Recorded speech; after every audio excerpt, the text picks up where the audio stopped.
सुफिया मलिक और आप देख रहे हैं PKN न्यूज़। अलीपुर चट्टा पुलिस की कार्रवाई, वकार और अफकारी डिकेट गैंग के 4 अरकान जबकि मंशियात फरोशी में मुलविस 2 मुल्ज़मान पुलिस के शिकंजे में। बात करते हैं सरदार ताहिर से। जी सरदार ताहिर, आगाह कीजिएगा। जी बिल्कुल। SHO अलीपुर चट्टा इंस्पेक्टर फरत नवाज चट्टा ने अपनी पुलिस टीमों के हमरा आला कारकर्दगी का मुजाहरा करते हुए डकैती और मोटरसाइकिल चोरी की मुतअद्दिद वारदातों में मुलव्वस वकार उर्फ कारी डकैत गैंग के 4 अरकान जबकि मनशियात फरोशी में मुलव्वस 2 मुल्ज़मान को गिरफ्तार करके दौरान तफ्तीश उनके कब्जा से 3 लाख रुपए नकदी, 2 मोटरसाइकिलें, 2 पिस्टल्स और 2 किलो 760 ग्राम चरस बरामद कर ली है। गिरफ्तार किए गए मुल्ज़मान में वकार हसन, मोइन उमर, यासीन, अब्दुल रहमान, तारक महमूद उर्फ सुल्तान और अमानत अली शामिल हैं।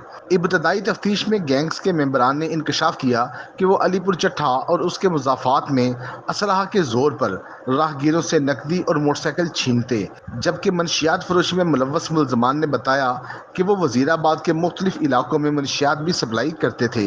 जी बहुत शुक्रिया सरदार ताहिर, हमें तफसीलात से आगाह करने का।